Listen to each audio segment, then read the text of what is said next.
Hello friends, स्वागत है आप सबका आपका अपना यूट्यूब चैनल अब पढ़ेगा इंडिया में। आज हम लोग इस वीडियो में देखेंगे जो बीपीएससी में प्रीवियस ईयर के क्वेश्चंस पूछे गए हैं वो सारे क्वेश्चंस को हम लोग देखेंगे। क्वेश्चंस जो है वो एडिटोरिया के बुक से लिया गया है। एक्चुअली बुक ये क्वेश्चंस जो हैं वो ऑलरेडी मैं आप लोगों को पहले भी ऐसे घटना चक्र के बुक से करवा चुका हूँ, लेकिन वो जो था वो चैप्टर वाइज था। और मतलब चैप्टर वाइज नहीं, कहने का मतलब वो सब्जेक्ट वाइज था कि जैसे पहले हम लोगों ने उसमें हिस्ट्री देखा था, फिर सिविक्स देखा था एंड ऑल ऐसे कर करके देखा था। लेकिन ये पूरा कंप्लीट एक ईयर का जो क्वेश्चन पूछा गया है वो सारे क्वेश्चंस हैं इसमें। तो चलिए अब बढ़ते हैं अपने क्वेश्चंस की तरफ। ये वीडियो में हम लोग 66वीं बीपीएससी प्री के जो क्वेश्चंस हैं, जो कि 27 दिसंबर 2020 को एग्ज़ाम हुआ था, वो सारे एग्ज़ाम्स के पूरे 150 क्वेश्चंस को आज हम लोग देखेंगे इस वीडियो में, वो भी पूरे एक्सप्लेनेशन के साथ देखेंगे। चलिए आगे बढ़ने से पहले बीपीएससी 66 एग्ज़ाम का थोड़ा ट्रेंड एनालिसिस जो था उसको देख लेते हैं। इसमें बीपीएससी 66 में 25 क्वेश्चन जो है वो हिस्ट्री से पूछे गए थे। 25 क्वेश्चन जो था वो बिहार स्पेशल था। 6 क्वेश्चन जो था वो इंडियन पॉलिटी से क्वेश्चन पूछा गया था। 10 क्वेश्चन जो था ज्योग्राफी से, 7 क्वेश्चन इकोनॉमिक्स, 30 क्वेश्चन जो था वो जनरल साइंस से, और 37 क्वेश्चन जो था वो समसामयिकी यानी करंट अफेयर से रिलेटेड क्वेश्चन से, और 10 क्वेश्चन जो एज यूजुअल मैथ्स के क्वेश्चन आपसे पूछे जाते हैं। और इस बार जो कट ऑफ गया था बीपीएससी 66 पीटी का, वो जनरल अनरिजर्व कैटेगरी का 108 गया था, अनरिजर्व फीमेल कैटेगरी का 101 गया था, और बाद बाकी अकॉर्डिंग आप उसके अकॉर्डिंग देख ही सकते हैं कि कितना कैटेगरी जो था वो किस कैटेगरी में कितना कट ऑफ गया है। ये जो बीपीएससी की जो घटना चक्र की बुक जो आती है, ये आप लोगों को अभी जो दिख रहा है, ये बुक से मैंने जो चैप्टर वाइज इसमें जो क्वेश्चंस दिया गया है वो सारे चैप्टर्स वाइज के क्वेश्चंस को मैंने कंप्लीट करवा दिया है। अगर आप नहीं देखें तो जाकर प्लेलिस्ट से देख सकते हैं। तो चलिए अब बढ़ते हैं अपने क्वेश्चंस की तरफ। आज का जो हमारा पहला क्वेश्चन है वो यह कह रहा है कि निम्न में से किस हड़प्पन नगर में सबसे पहले भारतीय इतिहास प्राचीन भारत के क्वेश्चंस दिए गए हैं इसमें। कह रहा है निम्न में से किस हड़प्पन नगर में जूते हुए खेतों के निशान मिले हैं, यह कह रहा है। तो इस क्वेश्चन का जो सही आंसर होगा वो होगा ऑप्शन नंबर ए, कालीबंगन से मिला है। देखिए कालीबंगन की अगर हम लोग बात करते हैं तो कालीबंगन जो है वो घग्गर नदी के किनारे है, और अभी इसका वर्तमान जो स्थिति है वो राजस्थान का हनुमानगढ़ जिला में है। और यहीं से जूते हुए खेत के साथ साथ नक्शेदार ईंटों के भी साक्ष्य मिले हैं। अगर हम लोग और ऑप्शंस की बात करते हैं, अगर धौलावीरा की बात करते हैं तो यह लूनी नदी के किनारे है, और इसका वर्तमान स्थिति गुजरात का कच्छ जिला है। मोहनजोदड़ो की बात करते हैं तो यह सिंधु नदी के किनारे पाकिस्तान के सिंध प्रांत का लड़काना जिला, और यहाँ से नर्तकी के एक कांस्य की मूर्ति मिली है, और साथ ही साथ एक सील पर 3 मुख वाले देवता जो कि पशुपतिनाथ होते हैं उनकी मूर्ति भी यहाँ से मिली है। लोथल से याद रखिएगा, लोथल जो है वो भोगवा नदी के किनारे है और गुजरात के अहमदाबाद जिला में है, और इसका जो उत्खनन करता है वो रंगनाथ राव है। 1954 में इसका उत्खनन हुआ है, और यहाँ से चावल के प्रथम साक्ष्य जो हैं वो लोथल से ही प्राप्त हुए हैं, और साथ ही साथ लोथल जो है वो सिंधु सभ्यता का बंदरगाह भी था। नेक्स्ट क्वेश्चन है हमारा क्वेश्चन नंबर 2। कह रहा है कि त्रिरत्न या 3 रत्न जैसे सटीक ज्ञान, सच्ची आस्था और सटीक क्रिया निम्न में से किससे संबंधित है। तो यह जो है वो जैन धर्म से संबंधित है। तो इस क्वेश्चन का जो सही आंसर होगा वो होगा ऑप्शन नंबर सी, जैन धर्म से संबंधित है। देखिए सटीक ज्ञान, सच्ची आस्था और सटीक क्रिया का यह संबंध जैन धर्म से है, और इन तीनों को ही सम्मिलित रूप से त्रिरत्न कहा जाता है। ये त्रिरत्न जो है वो आध्यात्मिक मुक्ति के लिए आवश्यक हैं। जैन धर्म की अगर हम लोग बात करते हैं तो जैन धर्म की स्थापना और इसके जो प्रथम तीर्थंकर थे वो ऋषभदेव थे, लेकिन इनके जो वास्तविक संस्थापक थे वो 24वें तीर्थंकर महावीर स्वामी को माना जाता है। जैन धर्म से याद रखिएगा, जैन धर्म में ईश्वर की मान्यता नहीं होती है, जैन धर्म में आत्मा की मान्यता होती है। जैन धर्म जो है वो अपने आध्यात्मिक विचारों को सांख्य दर्शन से ग्रहण किया है, और 2 जैन संगतियां हुई हैं। प्रथम हुआ है पाटलिपुत्रा में स्थूलभद्र की अध्यक्षता में, और दूसरा हुआ है बल्लवी गुजरात में क्षमश्रवण की अध्यक्षता में। नेक्स्ट कह रहा है इनमें से किन शासक ने चतुर्थ बौद्ध संगति जो है वो कश्मीर में आयोजित किया था। देखिए चतुर्थ बौद्ध संगति जो था वो कनिष्क के द्वारा आयोजित किया गया था। तो इस क्वेश्चन का जो सही आंसर होगा वो होगा ऑप्शन नंबर सी, कनिष्क के द्वारा। और आप लोगों ने को याद होगा कि चतुर्थ बौद्ध संगति में ही बौद्ध धर्म जो था वो हीनयान और महायान में विभाजित होता है।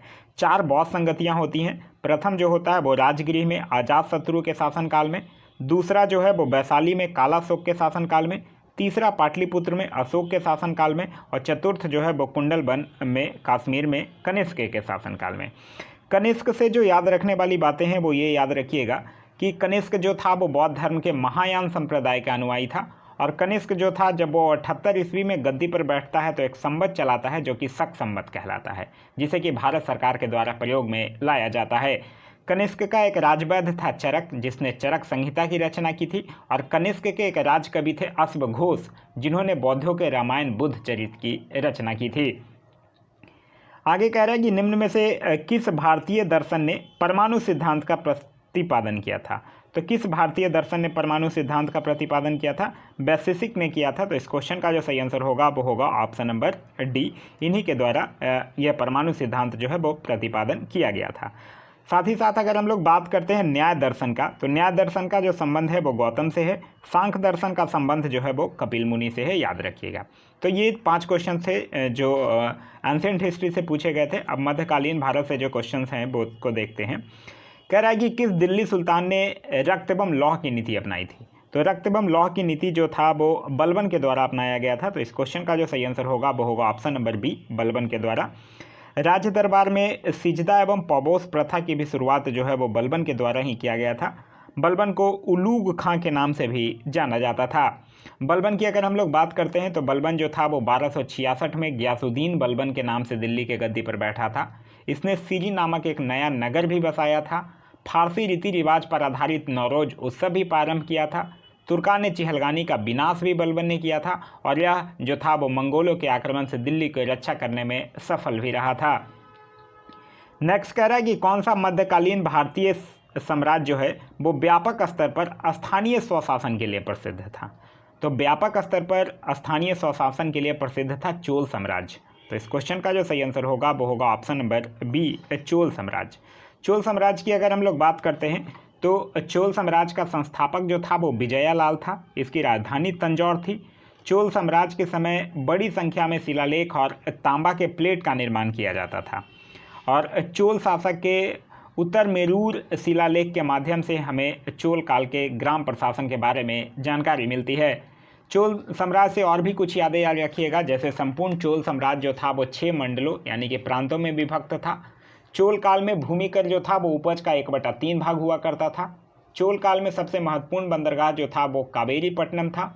चोल काल में सड़कों की देखभाल जो करता था वो बगान समिति करती थी, और चोल कालीन जो नटराज की प्रतिमा थी उसको चोल कला का सांस्कृतिक सार या निचोड़ भी कहा जाता है। नेक्स्ट कह रहा है कि प्राचीनकारी यानी पिट्रा ड्यूरा निम्न में से किससे संबंधित है। तो यह किससे संबंधित है? जो दीवारों में अर्धकीमती पत्थर जड़कर फूलों की नक्काशी करना से संबंधित है। तो इस क्वेश्चन का सही आंसर होगा वो होगा ऑप्शन नंबर ए। ये जो पिट्रा ड्यूरा था वो एक इंडो इस्लामिक वास्तुकला का उदाहरण है, जिसमें कि उत्कृष्ट पद्धति से कटे व जड़े हुए या फिर तरासे हुए रंगीन पत्थरों के टुकड़ों से पत्थर में चित्रकारी की जाती है। यह एक सजावटी कला थी, और इस कला का प्रयोग जो है वो मुगल काल से ही प्रारंभ हुआ था। नेक्स्ट कह रहा है कि किस मुगल शासक ने चित्रकारी के लिए कारखाने बनवाए थे। तो देखिए यहाँ चित्रकारी के लिए कारखाने बनवाए थे अकबर ने। तो इस क्वेश्चन का सही आंसर होगा वो होगा ऑप्शन नंबर बी, अकबर। यहाँ कन्फ्यूजन होने का चांस है, क्योंकि आप लोगों ने एक पढ़ रखा होगा कि चित्रकला का स्वर्ण युग जो है वो जहांगीर के शासनकाल को कहा जाता है।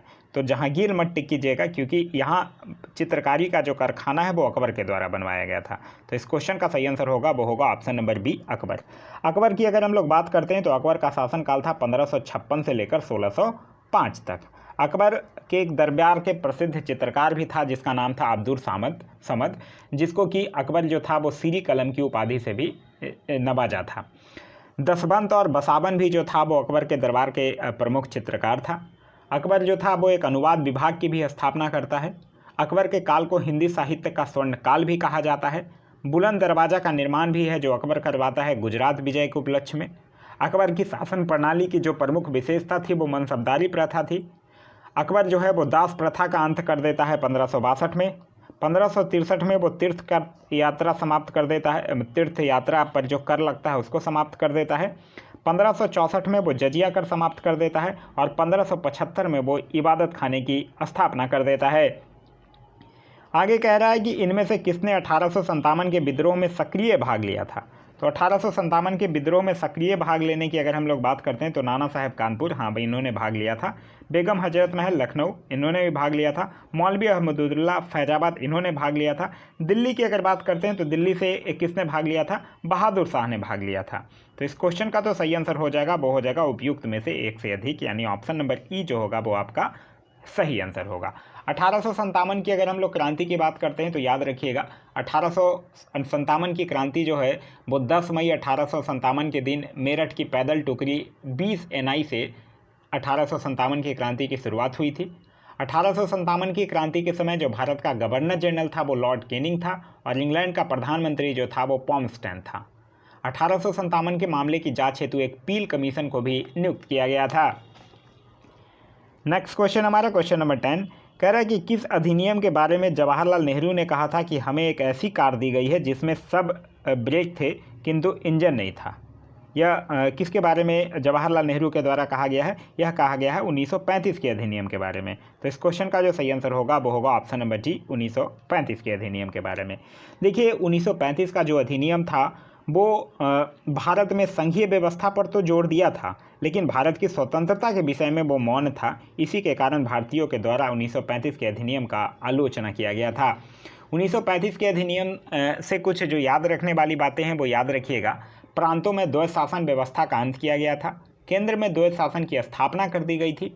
संघीय न्यायालय की व्यवस्था किया गया था। भारत परिषद का अंत किया गया था। बर्मा को भारत से अलग किया गया था और 1935 के भारत शासन अधिनियम के अंतर्गत ही देश की मुद्रा और साख पर नियंत्रण के लिए भारतीय रिजर्व बैंक की स्थापना भी की गई थी। आगे कह रहा है कि दांडी यात्रा जो है वो कितने दिनों तक चली थी। देखिए दांडी यात्रा की अगर हम लोग बात करते हैं कि कितने दिनों तक चली थी, तो दांडी यात्रा जो था वो 24 दिन चला था। तो इस क्वेश्चन का तो सही आंसर होगा वो होगा ऑप्शन नंबर सी, 24 दिन। क्योंकि महात्मा गांधी जो थे वो 12 मार्च 1930 को साबरमती से निकलते हैं और 6 अप्रैल 1930 को दांडी में जाकर उनकी यात्रा समाप्त होती है और वहाँ पहुंचकर वो गांधी जी जो रहते हैं वो नमक कानून तोड़ते हैं और सविनय अवज्ञा आंदोलन की शुरुआत करते हैं। और एक चीज़ और याद रखिएगा इस आंदोलन से कि सुभाष चंद्र बोस जो थे वो गांधी जी के नमक सत्याग्रह की तुलना जो है वो नेपोलियन के एल्बा से पेरिस की यात्रा से किया है। तो इस क्वेश्चन का तो सही आंसर है ऑप्शन नंबर सी। आगे कह रहा है कि प्रसिद्ध गीत सरफरोशी की तमन्ना अब हमारे दिल में है कि रचयिता कौन है। तो यहाँ पूछ रहा है कि इसके रचयिता कौन है। इसके रचयिता थे बिस्मिल अजीमाबादी जो कि एक बिहार के क्रांतिकारी नेता थे। उन्होंने 1920 में सरफरोशी की तमन्ना जो गज़ल है उसको लिखा था। तो इस क्वेश्चन का सही आंसर हो जाएगा उपयुक्त में से कोई नहीं, क्योंकि बिस्मिल अजीमाबादी ऑप्शंस में नहीं है। आप लोग कंफ्यूज हो सकते हैं यहाँ राम प्रसाद बिस्मिल से। राम प्रसाद बिस्मिल जो थे वो इस गज़ल को लिखे नहीं थे, बल्कि इसको प्रसिद्ध बनाने का श्रेय अगर पूछा जाए तब राम प्रसाद बिस्मिल हो सकता है। लेकिन यहाँ पूछा गया है कि रचयिता कौन है, तो इसके रचयिता हैं बिस्मिल अजीमाबादी जो कि एक बिहार के क्रांतिकारी थे। नेक्स्ट कह रहा है कि बंगाल विभाजन के प्रत्याघात के रूप में कौन सा आंदोलन जो है वो शुरू हुआ था। मतलब बंगाल विभाजन के बाद कौन सा आंदोलन शुरू हुआ था। तो बंगाल विभाजन के बाद स्वदेशी आंदोलन शुरू हुआ था। तो इस क्वेश्चन का सही आंसर होगा वो होगा ऑप्शन नंबर सी, स्वदेशी आंदोलन। 19 जुलाई 1905 की बात है जब बंगाल विभाजन की घोषणा की गई थी और 16 अक्टूबर 1905 को बंगाल विभाजन जो है वो लागू कर दिया गया था। और फिर वही बंगाल विभाजन के विरोध में 7 अगस्त 1905 को कलकत्ता के टाउन हॉल में स्वदेशी आंदोलन की घोषणा की जाती है और इसी आंदोलन में वंदे मातरम, विभाजन नहीं चाहिए, बंगाल एक हैं, ये सारे जो है वो नारे लगाए जाते हैं। तो इस क्वेश्चन का तो आंसर है ऑप्शन नंबर सी, स्वदेशी आंदोलन। स्वदेशी आंदोलन की अगर हम लोग बात करते हैं तो बंगाल विभाजन के विरुद्ध में स्वदेशी आंदोलन जो है वो शुरू किया गया था और इस आंदोलन में भारत में बने माल का प्रयोग करके विदेशी माल का बहिष्कार करना और साम्राज्यवादी ब्रिटिश को आर्थिक हानि पहुंचाने का प्रयास जो है वो किया गया था।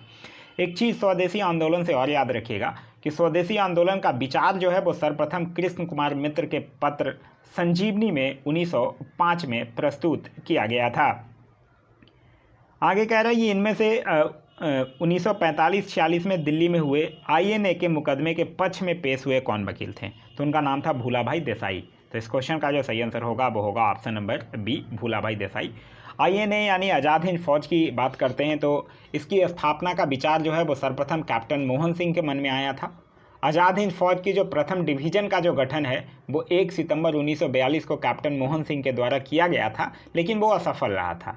फिर बाद में आज़ाद हिंद फौज का सफलतापूर्वक स्थापना का जो श्रेय है वो रास बिहारी घोष को दिया जाता है। नेक्स्ट कह रहा है कि मैडम कामा ने भारत के तिरंगे स्वतंत्रता ध्वज को कहाँ फहराया था। तो ये कहाँ फहराई थी? ये फहराई थी स्टुटगार्ट में। तो इस क्वेश्चन का तो सही आंसर है ऑप्शन नंबर सी। मैडम कामा जो है वो 22 अगस्त 1907 को जो 7वीं अंतर्राष्ट्रीय कांग्रेस था उसी में जर्मनी के स्टुटगार्ट शहर में भारत का प्रथम राष्ट्रीय ध्वज जो है वो वहाँ फहराई थी। मैडम भिखाजी कामा की अगर बात करते हैं तो इनको भारतीय स्वतंत्रता की जननी या भारतीय स्वतंत्रता का माँ भी कहा जाता है। वहीं भिखाजी रुस्तम कामा जो थी वो भारतीय मूल की एक फ्रांसीसी नागरिक थी। इनके माता पिता जो थे पारसी थे और यह जो थी वो दादा भाई नौरोजी के निजी सचिव के रूप में भी काम कर चुकी थी। नेक्स्ट कह रहा है कि निम्न में से कौन सा जोड़ी जो है वो सही है, यह पूछ रहा है आपसे। सही कौन है ये पूछ रहा है।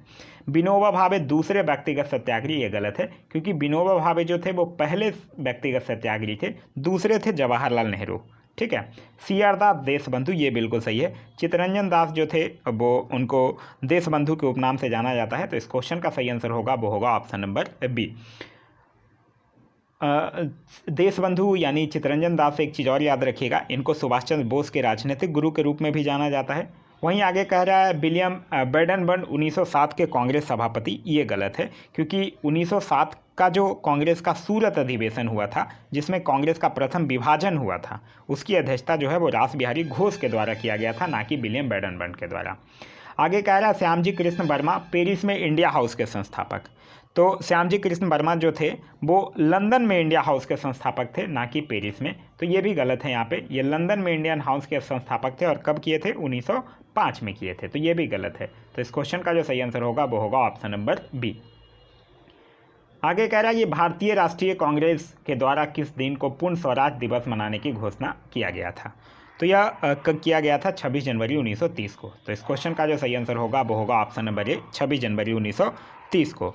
बात है 1929 में जब कांग्रेस का लाहौर अधिवेशन होता है, उसी समय जवाहरलाल नेहरू जो है वो लाहौर में रावी नदी के तट पर राष्ट्रीय ध्वज जो है वो फहराते हैं और 26 जनवरी 1930 को भारतीय राष्ट्रीय कांग्रेस के द्वारा पूर्ण स्वराज दिवस मनाने की घोषणा करते हैं।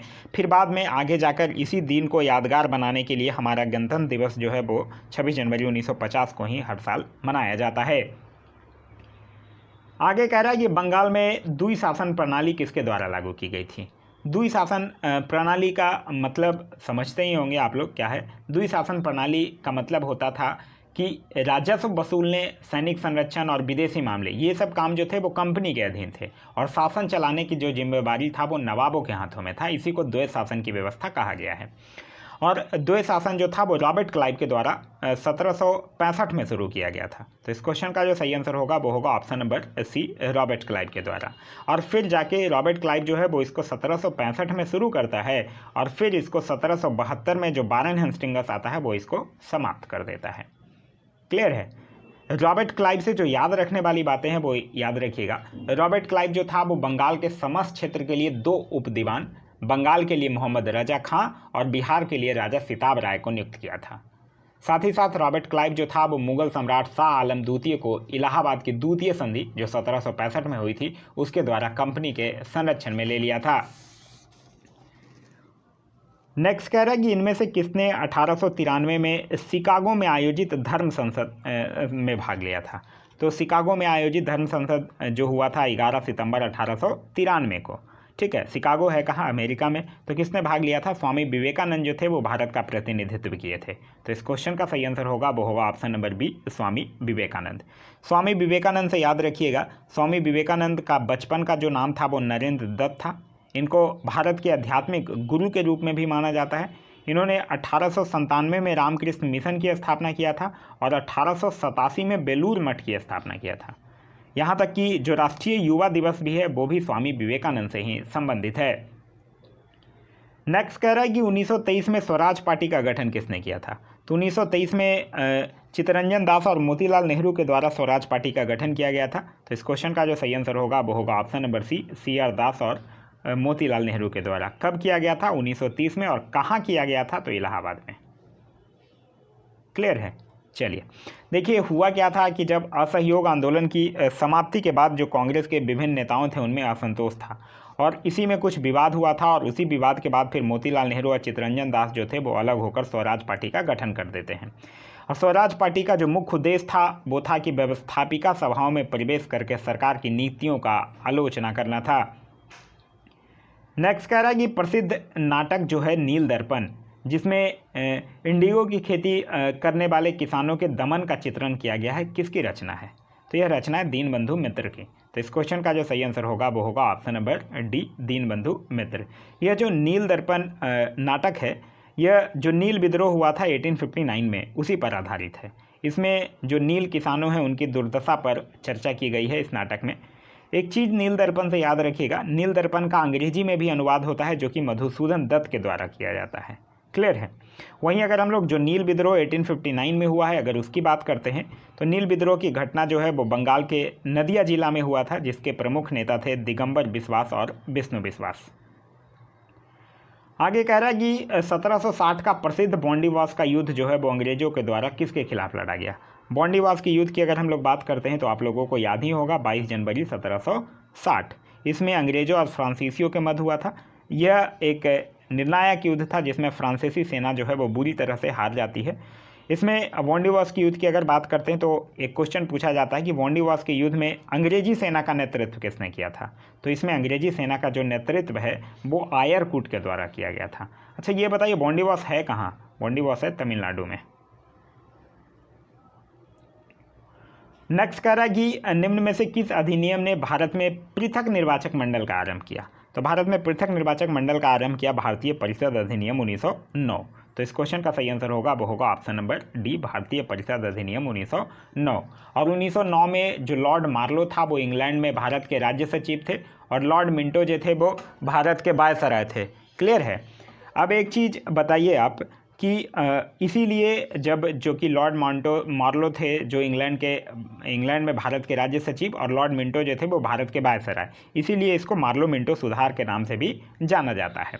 वहीं भारतीय परिषद अधिनियम 1909 की अगर हम लोग बात करते हैं तो इसके तहत पहली बार मुस्लिम समुदाय के लिए पृथक प्रतिनिधित्व का उपबंध किया गया था। भारतीयों को भारत सचिव एवं गवर्नर जनरल की कार्यकारिणी परिषद में नियुक्ति की गई थी। केंद्रीय और प्रांतीय विधान परिषदों को पहली बार बजट पर वाद विवाद करने, सार्वजनिक हित के विषयों पर प्रस्ताव पेश करने और पूरक प्रश्न पूछने और मत देने का अधिकार भी भारत परिषद अधिनियम 1909 के तहत ही मिला था।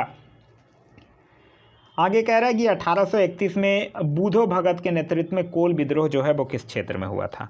तो कोल विद्रोह जो था वो सिंह भूमि के क्षेत्रों में हुआ था। तो इस क्वेश्चन का जो सही आंसर होगा वो होगा ऑप्शन नंबर बी।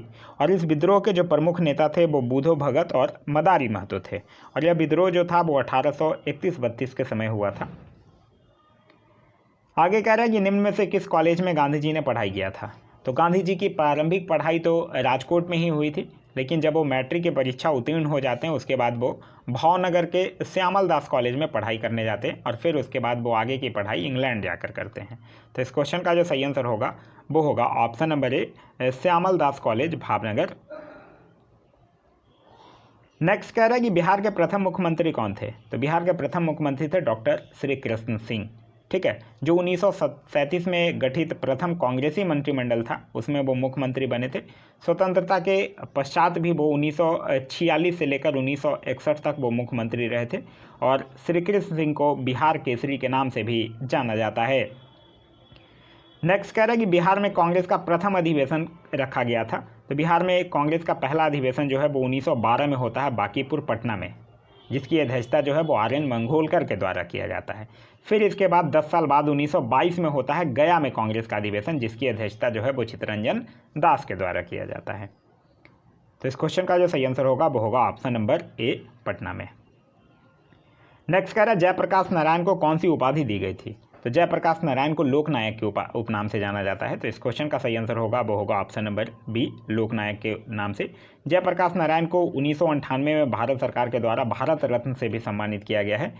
इन्होंने 1942 में जो भारत छोड़ो आंदोलन हुआ था उसके दौरान इन्होंने आज़ाद दस्ता का भी गठन किया था और 1974 में जो इंदिरा गांधी की सरकार थी उसके खिलाफ संपूर्ण क्रांति का नारा भी जयप्रकाश नारायण ने ही दिया था। नेक्स्ट कह रहा है कि बिहार की स्थापना कब की गई थी। तो बिहार की स्थापना बंगाल से पृथक होता है बिहार कब, 22 मार्च 1912 को, और इसीलिए 22 मार्च को बिहार दिवस के रूप में मनाया भी जाता है। तो इस क्वेश्चन का जो सही आंसर होगा वो होगा ऑप्शन नंबर बी, 1912 को। देखिए, बंगाल से पृथक होता है बिहार 1912 में, फिर 1936 में उड़ीसा को बिहार से अलग कर दिया जाता है, और फिर 2000 में झारखंड को बिहार से अलग कर दिया जाता है। आगे कह रहा है कि बिहार में 3 कठिया पद्धति में नील की खेती के लिए भूमि का कितना भाग जो है वो अमानत रखा जाता था। तो 3/20 भाग रखा जाता था। तो इस क्वेश्चन का जो सही आंसर होगा वो होगा ऑप्शन नंबर सी, 3/20। एक्चुअली होता था कि 3 कठिया पद्धति में होता क्या था कि इसके अनुसार किसानों को अपनी भूमि के 20 कट्ठे ज़मीन पर 3 कट्ठे नील की खेती करना जो था वो अनिवार्य था। यही 3 कठिया पद्धति के विरुद्ध गांधी जी जो है वो सत्याग्रह चलाते हैं, जो कि चंपारण सत्याग्रह के नाम से फेमस होता है। और भारत में सत्याग्रह का पहला प्रयोग भी 1917 में चंपारण बिहार में ही होता है। अब बिहार के किसान नेता रहते हैं राजकुमार शुक्ल, वही गांधी जी को चंपारण आने के लिए प्रेरित करते हैं। फिर गांधी जी चंपारण जाते हैं, वहाँ सत्याग्रह करते हैं, और फिर इस चंपारण सत्याग्रह के कारण अंग्रेजों को जो 3 कठिया पद्धति थी वो वापस लेनी पड़ती है। आगे कह रहा है कि रामविलास पासवान ने अपनी राजनीतिक सफर जो है वो किस राजनीतिक दल से प्रारंभ किया था। तो उस राजनीतिक दल का नाम है संयुक्त सोशलिस्ट पार्टी। संयुक्त सोशलिस्ट पार्टी के ही से ही वो 1969 में पहली बार विधानसभा का चुनाव वो इसी पार्टी के से जीते थे। फिर रामविलास पासवान जो है वो 2000 में अपनी पार्टी एक बना देते हैं जिसका नाम है लोक जनशक्ति पार्टी। और फिर रामविलास पासवान का भी रिसेंटली 8 अक्टूबर 2020 को निधन हो गया है, ये भी याद रखिएगा। आगे कह रहा है कि बिहार के राजनीतिज्ञ स्वर्गीय रघुवंश प्रसाद सिंह पहली बार किस लोकसभा के लिए निर्वाचित हुए थे। तो रघुवंश प्रसाद सिंह जो थे वो आरजेडी के नेता थे, जो कि 1996 में 11वीं लोकसभा जब चल रही थी, 11वीं लोकसभा हेतु चुने गए थे वो, और इनको मनरेगा मैन के नाम से भी जाना जाता है। इनकी भी मृत्यु जो है वो 13 सितंबर 2020 को हो गई है। ठीक है, तो इस क्वेश्चन का सही आंसर होगा वो होगा ऑप्शन नंबर बी, 11वीं लोकसभा। आगे कह रहा है कि चंपारण में इंडिगो के किसान की दशा की ओर गांधी जी का ध्यान किसने आकर्षित किया था। तो गांधी जी और राजकुमार शुक्ल, इन दोनों की मुलाकात होती है 1916 में कांग्रेस के लखनऊ अधिवेशन में, और वहीं बिहार के जो ये नेता हैं राजकुमार शुक्ल, वो गांधी जी को चंपारण आने के लिए क्या करते हैं, प्रेरित करते हैं। तो इस क्वेश्चन का जो सही आंसर होगा वो होगा ऑप्शन नंबर डी, राजकुमार शुक्ल। राजकुमार शुक्ल से याद रखिएगा, इनकी मृत्यु पर जो अंग्रेज अधिकारी अमन था, जिससे शुक्ला जी काफ़ी वर्षों तक लड़ाई करते रहे, उनके श्राद्ध काम के लिए 300 रुपये भेजता है वो अंग्रेज अधिकारी अमन, और कहता है कि वो राजकुमार शुक्ल जो था वो चंपारण का अकेला मर्द था। नेक्स्ट कह रहा, प्राचीन महाजनपद मगध की प्रथम राजधानी कौन सी थी। तो देखिए, मगध की जनपद की प्रथम राजधानी थी राजगृह। फिर उदयीन जो है वो अपनी राजधानी को राजगृह से स्थानांतरित कर पाटलिपुत्रा लेकर चला जाता है। तो इस क्वेश्चन का जो सही आंसर होगा वो होगा ऑप्शन नंबर ई, उपयुक्त में से कोई नहीं, क्योंकि राजगृह जो है वो ऑप्शन में नहीं दिया हुआ है। मगध महाजनपद की अगर बात करते हैं तो इसकी स्थापना जो है वो बृहदत्त के द्वारा किया गया था, और आप लोग पढ़े ही होंगे कि 16 महाजनपद है, और ये 16 महाजनपदों में सबसे शक्तिशाली महाजनपद हुआ करता था मगध महाजनपद। ठीक है, हम लोगों को जो बुद्ध के जन्म से पहले 6ठी शताब्दी ईसा पूर्व में जो भारतवर्ष था वो 16 महाजनपदों में बटा हुआ था, और इसकी जानकारी जो है वो हमें बौद्ध ग्रंथ के अंगुत्तर निकाय से मिलती है। वहीं अगर हम लोग और ऑप्शंस की अगर हम लोग जैसे बात करते हैं, चंपा की अगर बात करते हैं तो ये जो थी वो अंग की राजधानी थी। वैशाली की अगर बात करते हैं तो ये बाजी की राजधानी थी। क्लियर है। चलिए नेक्स्ट कह रहा है, स्वामी सहजानंद निम्न में से किससे संबंधित थे। स्वामी सहजानंद की अगर हम लोग बात करते हैं तो ये किसान आंदोलन से संबंधित थे। तो इस क्वेश्चन का सही आंसर होगा वो होगा ऑप्शन नंबर सी, बिहार में किसान आंदोलन से। सहजानंद सरस्वती मेनली मुख्य रूप से बिहार के एक प्रसिद्ध किसान नेता थे, जिन्होंने 1928-29 के क्रम में प्रांतीय किसान सभा का गठन किया था, और फिर 1936 में लखनऊ में अखिल भारतीय किसान सभा का भी गठन इन्हीं के द्वारा किया गया था। आगे कह रहा है, निम्न में से कौन सा भारत में गांधी जी का प्रथम सत्याग्रह आंदोलन था जिसमें उन्होंने सबने अवज्ञा का प्रयोग किया था। तो अभी हम लोगों ने देखा था कि गांधी जी का प्रथम सत्याग्रह जो है वो 1917 में चंपारण में था, जो कि 3 कठिया प्रणाली के विरुद्ध था। तो इस क्वेश्चन का जो सही आंसर होगा वो होगा ऑप्शन नंबर ए, चंपारण। और फिर यही चंपारण विद्रोह के कारण अंग्रेजों को 3 कठिया प्रथा जो है वो समाप्त करना पड़ा था। नेक्स्ट कह रहा है बिहार में 1857 के विद्रोह का नेतृत्व किसने किया था। तो बिहार में 1857 की क्रांति का जो नेतृत्व है वो वीर कुंवर सिंह के द्वारा किया गया था, जो कि कौन थे, जगदीशपुर के जमींदार थे। तो इस क्वेश्चन का जो सही आंसर होगा वो होगा ऑप्शन नंबर सी, वीर कुंवर सिंह। नाना साहब की अगर हम लोग बात करते हैं तो ये कानपुर से किए थे। तात्या टोपे की अगर हम लोग बात करते हैं तो ये भी नाना साहब के सहयोगी ही थे। एक चीज़ तात्या टोपे से याद रखिएगा, इनका वास्तविक नाम जो है वो रामचंद्र पांडुरंग था। ठीक है। वहीं मौलवी अहमदुल्लाह की अगर हम लोग बात करते हैं तो मौलवी अहमदुल्लाह जो थे वो फैजाबाद में 1857 की क्रांति का नेतृत्व किए थे। तो इस क्वेश्चन का सही आंसर होगा वो होगा ऑप्शन नंबर सी। आगे कह रहा है कि जनजाति और जिले के निम्न जोड़े में से कौन सा जोड़ा जो है वो सही नहीं है, यहाँ आपसे पूछ रहा है। संथाल बांका सही है, उराव सुपौल सही है, खरबार भागलपुर सही है, मुंडा जमुई सही नहीं है। तो इस क्वेश्चन का सही आंसर होगा वो होगा ऑप्शन नंबर बी, क्योंकि मुंडा जनजाति का जो विस्तार है वो उत्तरी बिहार के भी कुछ जिलों में है। बिहार के कटिहार जिलों में इस जनजाति की जो आबादी है वो लगभग 5% के आसपास है। तो इस क्वेश्चन का जो सही आंसर होगा वो होगा ऑप्शन नंबर बी। आगे कह रहा है कि बिहार राज्य के कुल भौगोलिक क्षेत्र की तुलना में समस्त वन क्षेत्र का प्रतिशत कितना है। तो देखिए जो वन रिपोर्ट 2019 आया है उसके अनुसार बिहार में जो वनों का आवरण है वो कुल भौगोलिक क्षेत्र का लगभग 7.76% है। तो इस क्वेश्चन का जो सही आंसर होगा वो होगा ऑप्शन नंबर ई, उपयुक्त में से कोई नहीं। अच्छा, अगर आपसे पूछ दे कि देश में कुल वनावरण कितना है, तो देश में कुल वनावरण है 21.67%। कुल वृक्षावरण अगर पूछेगा तो 2.89% है। और अगर पूछ दे कि देश में कुल वन एवं वृक्षावरण, तो इन दोनों को जोड़ दीजिए तो आ जाएगा 24.56%। ये हो जाएगा देश में कुल वन एवं वृक्षावरण। क्लियर है। चलिए नेक्स्ट कह रहा है कि निम्न में से किस जिला में बिहार का एकमात्र राष्ट्रीय उद्यान स्थित है। बिहार का एकमात्र राष्ट्रीय उद्यान है कौन, वाल्मीकि राष्ट्रीय उद्यान। और वो स्थित कहाँ है, पश्चिमी चंपारण में स्थित है। तो इस क्वेश्चन का जो सही आंसर होगा वो होगा ऑप्शन नंबर सी, पश्चिमी चंपारण में स्थित है। इसकी स्थापना जो है वो 1978 में किया गया था। यह जो है वो गंडक नदी के किनारे स्थित है। आगे कह रहा है कि बिहार में प्रवाहित होने वाले निम्न नदियों में से उत्तर की ओर प्रवाहित होने वाली नदी कौन सा है।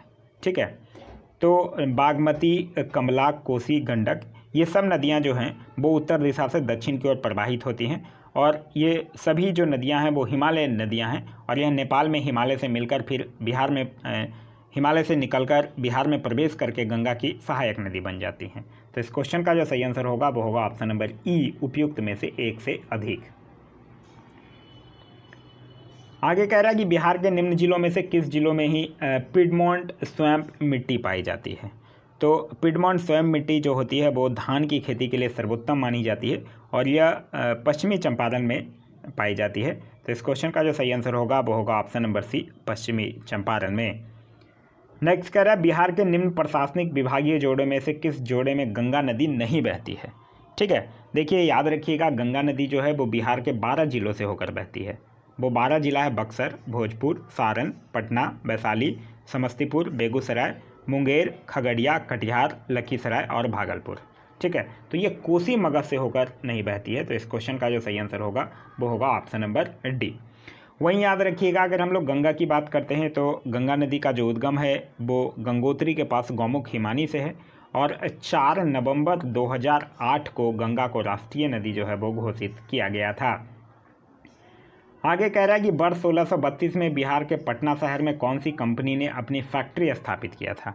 तो कौन सी कंपनी ने किया था, डच ईस्ट इंडिया कंपनी जो है वो 1632 में पटना में अपना पहला कारखाना स्थापित किया था और यहीं से वो मुख्यतः चीनी, सोरा, अफीम ये सब का व्यापार किया करता था। तो इस क्वेश्चन का जो सही आंसर होगा वो होगा option number B, Dutch East India company.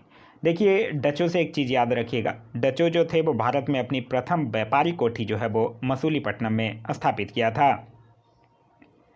आगे कह रहा है कि बिहार सरकार ने अगस्त 2018 में एक नई योजना सतत जीविकोपार्जन योजना शुरू किया है। इस योजना का उद्देश्य क्या था। तो इस योजना का उद्देश्य था कि सतत जीविकोपार्जन योजना का उद्देश्य जो था कि जो शराबबंदी बिहार में हुआ है उसके कारण जो प्रभावित परिवार हैं उनके पुनर्वास के लिए ये योजना जो है वो शुरू किया गया था कि इस योजना के तहत जो प्रभावित लोग हैं उनको स्वरोजगार के अवसर प्रदान किए जाएंगे। तो इस क्वेश्चन का जो सही आंसर होगा वो होगा ऑप्शन नंबर ई, उपयुक्त में से कोई नहीं। क्लियर है। बिहार की अगर हम लोग बात करते हैं तो बिहार से कुछ और अन्य योजनाएं भी याद रखिएगा जो बिहार सरकार के द्वारा चलाया जा रहा है, जैसे कि मुख्यमंत्री कन्या उत्थान योजना, स्नातक प्रोत्साहन योजना, मुख्यमंत्री वृद्धजन पेंशन योजना। यह सब योजना जो है वो बिहार सरकार के द्वारा चलाया जा रहा है। आगे कह रहा है कि बिहार सरकार के 7 निश्चय में से निम्न में से कौन सा सम्मिलित नहीं है, यह आपसे पूछ रहा है। महिला रोजगार सम्मिलित है, साफ पीने का पानी भी सम्मिलित है, सभी परिवारों को बिजली की आपूर्ति सम्मिलित है, बाल कल्याण नहीं सम्मिलित है। तो इस क्वेश्चन का सही आंसर होगा वो होगा ऑप्शन नंबर डी। बिहार सरकार जो है वो 2016-17 में 7 निश्चय योजना की शुरुआत किया था, जिसमें 7 निश्चय देखिए क्या क्या है। आर्थिक हल, युवाओं को बल, आरक्षित रोजगार, महिलाओं को अधिकार, हर घर बिजली लगातार, हर घर नल का जल, हर घर पक्की गली नालियाँ, शौचालय निर्माण और अवसर बढ़े आगे बढ़े। ये 7 योजना जो है वो 7 निश्चय के तहत समाहित किए गए हैं। आगे कह रहा है बिहार का प्रति व्यक्ति शुद्ध राज्य घरेलू उत्पाद स्थिर कीमतों पर देश की तुलना में कम है। वर्ष 2018-19 में यह था। तो वर्ष 2018-19 में राष्ट्रीय औसत से 33% कम था। तो इस क्वेश्चन का सही आंसर होगा वो होगा ऑप्शन नंबर डी, राष्ट्रीय औसत का 33% कम था। नेक्स्ट कह रहा है भारत में निर्वाचन आयोग ने कब बिहार विधानसभा 2020 के आम चुनाव के लिए प्रेस नोट जारी किया था। तो प्रेस नोट जारी किया था 25 सितंबर 2020 को। फिर चुनाव होता है, 243 सीट हैं बिहार विधानसभा में, आप लोगों को पता ही होगा। 3 चरण में मतदान होता है, एक 28 अक्टूबर, एक 3 नवंबर और एक 7 नवंबर। 3 चरण में चुनाव होने के बाद बीजेपी को 74 सीट मिलती है, आरजेडी को 75 सीट मिलते हैं और जेडीयू को 43 सीट मिलता है। नेक्स्ट कह रहा है बिहार सरकार ने 1 अप्रैल 2019 से सार्वजनिक वित्तीय प्रबंधन प्रणाली CFMS शुरू की है। यह प्रणाली राज्य में समस्त वित्तीय कार्यकलापों को ऑनलाइन तथा कागज रहित बनाएगी। यह बिल्कुल सही है। कह रहा है बैंकों की NPA की समस्या हल करेगी, नहीं। राज्य परियोजनाओं के प्रभावी क्रियान्वयन को सुनिश्चित करेगी, ये भी नहीं। स्थानीय निकायों सहित राज्य सरकार को वित्त का प्रबंधन करेगी, ये सही है। तो 1 और D सही हो गया। तो इस क्वेश्चन का जो सही आंसर होगा वो होगा ऑप्शन नंबर E, उपयुक्त में से 1 से अधिक। आगे कह रहा है कि भारत सरकार ने 2 जनवरी 2020 को बिहार राज्य को कृषि कर्मण पुरस्कार प्रदान किया है। यह पुरस्कार दिया जाता है, तो यह पुरस्कार दिया गया था किसके लिए? मक्का और गेहूं के उत्पादन और उत्पादकता के लिए। तो इस क्वेश्चन का जो सही आंसर होगा वो होगा ऑप्शन नंबर ए, मक्का और गेहूं के उत्पादन और उत्पादकता के लिए। बिहार को अब तक 5 बार भारत सरकार के द्वारा कृषि कर्मण पुरस्कार जो है वो दिया जा चुका है। नेक्स्ट कह रहा है निम्न में से कौन सा विकेंद्रीकरण का बेसिस नहीं है। तो क्या नहीं है? स्थानीय समुदायों में आत्मविश्वास को नहीं जगाना। तो इस क्वेश्चन का सही आंसर होगा वो होगा ऑप्शन नंबर सी। देखिए विकेंद्रीकरण की अगर हम लोग बात करते हैं तो विकेंद्रीकरण से तात्पर्य ये है कि स्वायत्तता तथा भागीदारी को अधिक लोगों तक पहुंचाना और स्थानीय समुदाय को मजबूत बनाने के लिए उद्देश्य से विकेंद्रीकरण का सिद्धांत जो है वो लागू किया गया था या लाया गया था। इसमें शक्तियों का विभाजन जो है वो चरणबद्ध तरीकों से शीर्ष से निचले स्तर तक किया जाता है। नेक्स्ट कह रहा है कि ब्रिटिश शासनकाल में संविधान के विकास में कौन सा कानून जो था वो ऐतिहासिक नहीं था, यह आपसे पूछ रहा है। कह रहा है रेगुलेटिंग एक्ट 1773 बिल्कुल ऐतिहासिक था। इसी रेगुलेटिंग एक्ट 1773 के अंतर्गत कलकत्ता में 1774 में एक उच्चतम न्यायालय की भी स्थापना की गई थी और इसके द्वारा पहली बार कंपनी के प्रशासनिक और राजनीतिक कार्यों को मान्यता मिली थी। साथ ही साथ इसके द्वारा केंद्रीय प्रशासन की नींव भी जो है वो रखी गई थी। आगे कह रहा है चार्टर एक्ट 1833 इसका भी था, क्योंकि चार्टर एक्ट 1833 के तहत ही कंपनी के व्यापारिक अधिकार जो है वो पूर्णतः समाप्त कर दिए गए थे और भारतीय कानूनों का वर्गीकरण किया गया था और इस कार्य के लिए एक विधि आयोग की भी नियुक्ति की व्यवस्था की गई थी। आगे कह रहा है गवर्नमेंट ऑफ इंडिया एक्ट 1919 ये भी था, क्योंकि गवर्नमेंट ऑफ इंडिया एक्ट 1919 के तहत ही केंद्र में द्विसदनात्मक विधायिका की स्थापना की गई। भारत में एक लोक सेवा आयोग का गठन का प्रावधान किया गया और भारत सचिव को यह अधिकार दिया गया कि वो भारत में महालेखक परीक्षक की नियुक्ति जो है वो कर सकता है। आगे कह रहा protection of civil rights act 1955 नहीं, protection of civil rights act 1955 में पारित किया गया था, लेकिन इसका भारतीय संविधान के विकास में कोई योगदान नहीं था। तो इस क्वेश्चन का जो सही आंसर होगा वो होगा ऑप्शन नंबर डी। आगे कह रहा है कि भारत के संविधान का कौन सा अनुच्छेद जो है वो भारतीय निर्वाचन आयोग की स्थापना से संबंधित है। आप लोग पढ़े होंगे कि निर्वाचन आयोग की अगर हम लोग बात करते हैं तो निर्वाचन आयोग का जिक्र जो है वो 324 से लेकर 329 में है और भाग 15 में है। तो इस क्वेश्चन का तो सही आंसर होगा वो होगा ऑप्शन नंबर ए, अनुच्छेद 324 में निर्वाचन आयोग के प्रावधानों का वर्णन किया गया है। निर्वाचन आयोग की अगर बात करते हैं तो निर्वाचन आयोग की जो स्थापना है वो 25 जनवरी 1950 को हुई थी। ठीक है, निर्वाचन आयोग जो है वो एक अस्थायी संवैधानिक निकाय है। पहले जो था निर्वाचन आयोग वो 1 सदस्यीय आयोग हुआ करता था, लेकिन अक्टूबर 1993 के बाद यह 3 सदस्यीय आयोग जो है वो बना दिया गया है।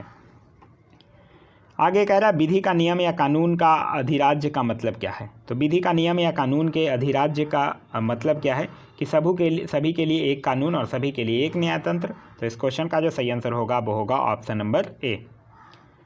आगे कह रहा है पंचायती राज संस्थाओं को 29 कार्यों की सूची जो है वो किस अनुच्छेद के तहत दी गई है।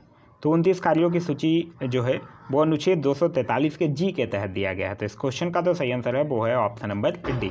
देखिए, भारतीय संविधान की अगर हम लोग बात करते हैं तो भाग 9 में अनुच्छेद 243 से लेकर 243 ओ तक पंचायती राज संस्थाओं का वर्णन जो है वो किया गया है और संविधान की 11वीं अनुसूची में पंचायती राज हेतु 29 कार्यों को वर्णित किया गया है, जिसका वर्णन जो है वो अनुच्छेद 243 के जी में है। पंचायती राज से एक चीज़ और याद रखिएगा, भारत में त्रिस्तरीय पंचायती राज व्यवस्था है, जिसकी सिफारिश जो है वो बलवंत राय मेहता समिति के द्वारा किया गया था। आगे कह रहा है कि 73वें संविधान संशोधन कानून की वैधानिक शुरुआत किस संविधान संशोधन बिल से हुई थी। तो वैधानिक शुरुआत इसकी हो गई थी 64वें संविधान संशोधन बिल से, क्योंकि बात है 64वें संविधान संशोधन बिल 1989 में, उस समय सरकार थी राजीव गांधी की। तो राजीव गांधी उसी के तहत ये जो है वो पेश किए थे, लेकिन यह जो है वो लोकसभा में पारित नहीं हो पाया था। फिर इसके बाद 73वें संविधान संशोधन 1991 के द्वारा इस अधिनियम को पारित किया गया और 24 अप्रैल 1993 को संपूर्ण देश में यह जो है वो प्रभावी हो गया। वहीं अगर हम लोग बात करते हैं 73वें संविधान संशोधन की, तो 73वें संविधान संशोधन में है क्या, इसके अंतर्गत संविधान में 11वीं अनुसूची जोड़ी गई थी और इसमें पंचायती राज संबंधित प्रावधानों को सम्मिलित किया गया था और साथ ही साथ इस संशोधन के द्वारा संविधान में भाग 9 को जोड़ा गया था। नेक्स्ट कह रहा है कि निम्न हिमालय पर्वत श्रेणियों में से किस पर्वत श्रेणी को अटल टनल पार करती है। तो अटल टनल जो है वो पूर्वी पीर पंजाल को पार करेगी। तो इस क्वेश्चन का सही आंसर होगा वो होगा ऑप्शन नंबर डी। अटल टनल जो है वो विश्व की सबसे बड़ी सुरंग है, जो कि मनाली लेह राजमार्ग पर रोहतांग दर्रे के नीचे जो है वो बनाई गई है और इसकी लंबाई जो है वो 9.02 किलोमीटर है। आगे कह रहा है कि 2011 की जनगणना के अनुसार भारत के किस राज्य के आदिवासियों की आबादी का प्रतिशत उसकी कुल आबादी की तुलना में सर्वाधिक है। देखिए, अगर प्रतिशत में आपसे पूछ रहा है तो पहले नंबर पे मिजोरम, दूसरे पे नागालैंड और तीसरे पर मेघालय। ठीक है, अगर प्रतिशत में पूछ रहा है तब, और अगर प्रतिशत में नहीं पूछेगा, ऐसे पूछ देगा कि सर्वाधिक जनजातीय आबादी वाला राज्य कौन है, तब पहले नंबर पर मध्य प्रदेश, दूसरे नंबर पर महाराष्ट्र और तीसरे नंबर पर उड़ीसा। यहाँ आपसे आबादी प्रतिशत में पूछा है, प्रतिशत आबादी में कौन ज़्यादा है, तब आपका आंसर जो होगा वो होगा ऑप्शन नंबर सी, मिजोरम। एक चीज़ याद रखिएगा, अगर आपसे पूछ दे कि ये तो किसका पूछ रहा है, यहाँ पूछ रहा है आदिवासियों, मतलब एसटी की ये बात कर रहा है। ठीक है, अगर आपसे शेड्यूल कास्ट का पूछ दे, तब शेड्यूल कास्ट का अगर प्रतिशत में आपसे पूछ देगा तो पहले नंबर पे पंजाब, दूसरे पे हिमाचल प्रदेश और तीसरे पे पश्चिम बंगाल। और अगर जनसंख्या में पूछ देगा तो पहले नंबर पे उत्तर प्रदेश, दूसरे नंबर पे पश्चिम बंगाल और तीसरे नंबर पे बिहार। आगे कह रहा है कि निम्न कॉफ़ी उत्पादक क्षेत्रों में से कौन सा क्षेत्र जो है वो कर्नाटक में नहीं है, यह आपसे पूछ रहा है। तो चिकमगलूर है, कुर्ग भी है, बाबा बुदनगिरी भी है, पुलनेज नहीं है, क्योंकि पुलनेज कर्नाटक में नहीं बल्कि यह तमिलनाडु राज्य का एक प्रमुख कॉफ़ी उत्पादक क्षेत्र है। लेकिन अगर भारत में ऐसे देखा जाए कि सर्वाधिक कॉफ़ी उत्पादन कौन करता है, तो वो कर्नाटक ही करता है। अगर आपसे विश्व स्तर पर पूछ ले कि कौन करता है, तो ब्राज़ील करता है। ठीक है, सबसे ज़्यादा अगर विश्व स्तर पर पूछे तो ब्राज़ील करता है कर्नाटक का उत्पादन, और भारत में करता है कर्नाटक। आगे कह रहा है भौगोलिक क्षेत्र की दृष्टि से भारत के निम्न जिलों में से कौन सा जिला जो है वो सबसे बड़ा है। अब नए भौगोलिक मानचित्र के अनुसार अगर हम लोग बात करते हैं तो भारत का सबसे बड़ा जिला जो है वो लेह हो गया है। तो इस क्वेश्चन का सही आंसर होगा वो होगा ऑप्शन नंबर ए, लेह हो गया है। अच्छा, अगर आपसे पूछे कि सबसे छोटा जिला कौन है, तो सबसे छोटा जिला है माहे पुडुचेरी का। ठीक है। लेह से याद रखिएगा कि अभी भारत का पहला प्राकृतिक आइसे कैफे जो है वो लेह में खोला गया है और भारत की पहली भूतापीय विद्युत परियोजना का भी उद्घाटन जो है वो लेह में किया गया है। आगे कह रहा है भारत के किस राज्य में वन्यजीव अभयारण्य जो है वो सबसे अधिक संख्या में है। यहाँ क्वेश्चन आपसे पूछा रहा किस राज्य में, तो वो राज्य है महाराष्ट्र। तो इस क्वेश्चन का सही आंसर होगा वो होगा ऑप्शन नंबर सी, महाराष्ट्र में है लगभग 50 वन्यजीव अभयारण्य है। ठीक है, महाराष्ट्र को gateway of the heart of India भी कहते हैं। अच्छा, अगर आपसे राज्य और केंद्र शासित प्रदेश दोनों पूछ लेता तब फिर आपका आंसर अंडमान निकोबार हो जाता, क्योंकि अंडमान निकोबार द्वीप समूह में 96 वन्यजीव अभयारण्य है। यहाँ आपसे राज्य पूछा इसलिए महाराष्ट्र आंसर है, ध्यान रखिएगा। एक चीज़ और याद रखिएगा, भारत में 1972 में वन्यजीव संरक्षण अधिनियम पारित किया गया था और इसी के अंतर्गत फिर राष्ट्रीय उद्यान और वन्यजीव अभयारण्य की स्थापना हुई है।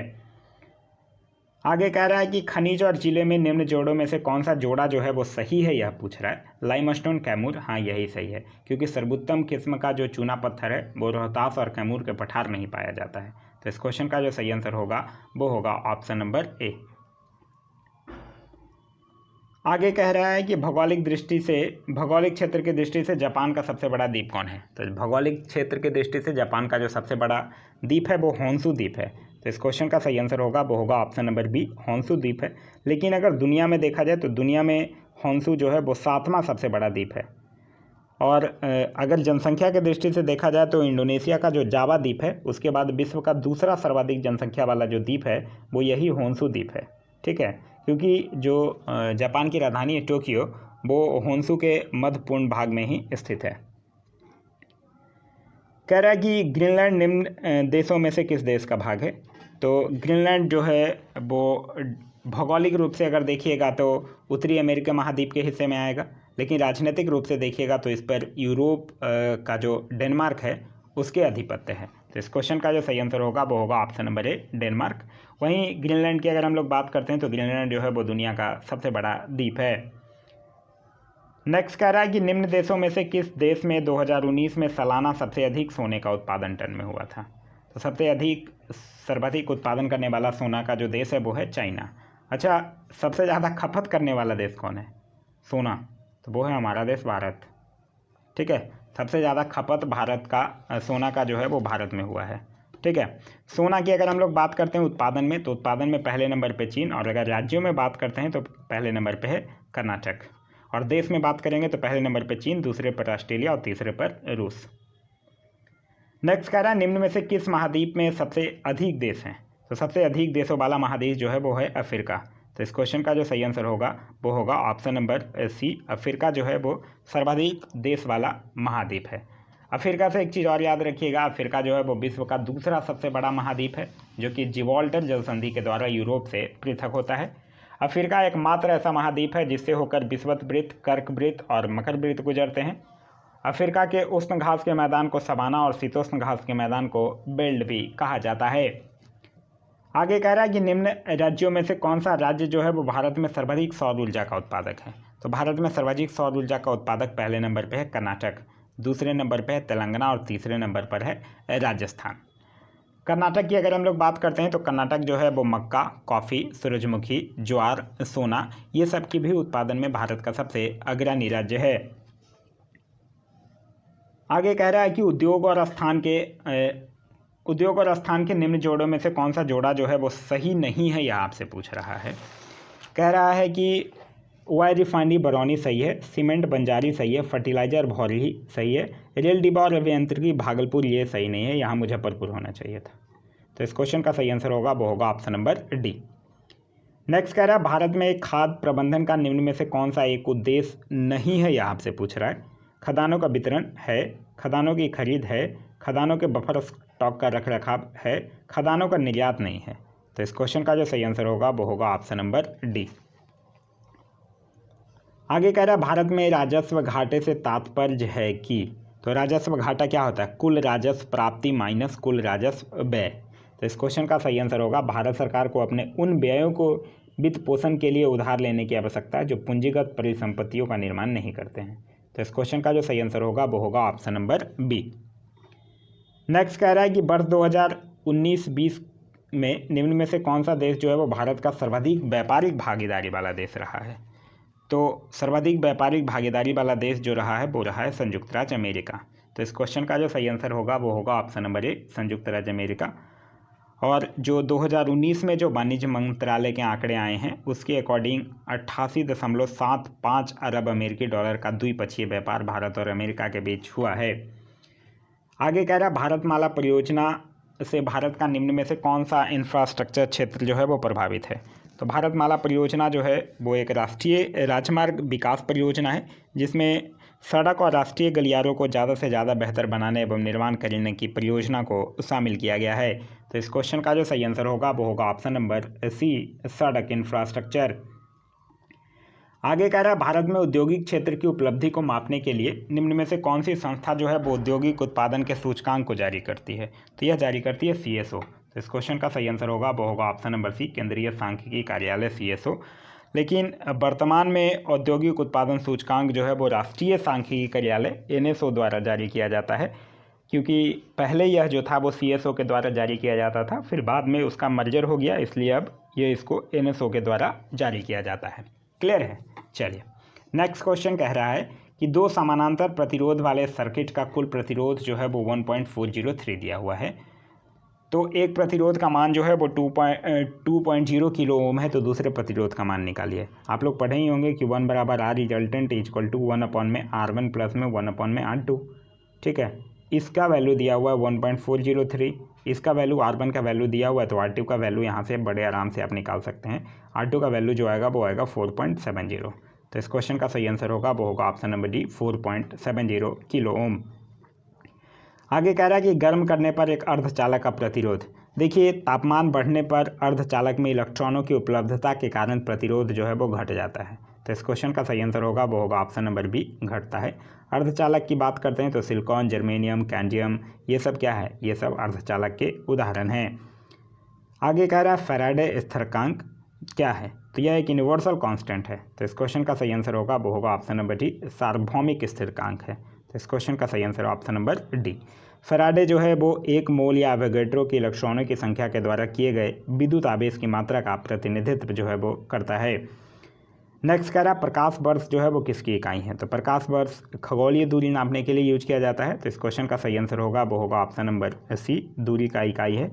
और एक प्रकाश वर्ष बराबर आप लोग पढ़े होंगे 9.46 × 10⁻15 मीटर होता है, और एक पारसेक बराबर 3.26 लाइट ईयर होता है। ठीक है, चलिए आगे कह रहा है कि जब प्रकाश एक माध्यम से दूसरे में जाता है तो निम्न में से क्या नहीं बदलता है। देखिए प्रकाश जब भी एक माध्यम से दूसरे माध्यम में जाएगा तो उसका तरंगदैर्घ्य जो होगा और उसकी जो स्पीड होगी उसमें परिवर्तन आएगा, लेकिन उसकी जो आवृत्ति होगी मतलब फ्रीक्वेंसी जो होगा उसमें कोई बदलाव नहीं होगा। तो इस क्वेश्चन का जो सही आंसर होगा वो होगा ऑप्शन नंबर सी, आवृत्ति। आगे कह रहा है कि विद्युत चुंबकीय तरंगों का वेग होता है। तो विद्युत चुंबकीय तरंगे का वेग कितना होता है, प्रकाश के वेग के बराबर होगा। तो 3 × 10⁸ मीटर पर सेकेंड होगा। तो इस क्वेश्चन का सही आंसर होगा वो होगा ऑप्शन नंबर ए। और इसका तरंगदैर्घ्य परिसर जो होगा वो 10⁻⁻14 मीटर से लेके 10⁻4 मीटर तक होगा। देखिए वो तरंग जिन्हें संचारित होने के लिए माध्यम की आवश्यकता नहीं पड़ती है उन्हें ही हम लोग क्या कहते हैं, विद्युत चुंबकीय तरंग कहते हैं। चलिए आगे है, कह रहा है कि पहला आदमी जिसने चांद पर अपना पैर रखा था वो कौन है। तो पहला आदमी जिसने चांद पे अपना पैर रखा था वो है नील आर्मस्ट्रांग। और कब, 1969 में। किसके माध्यम से, अपोलो 11 के माध्यम से, जो कि अमेरिका के द्वारा एक भेजी गई यान थी।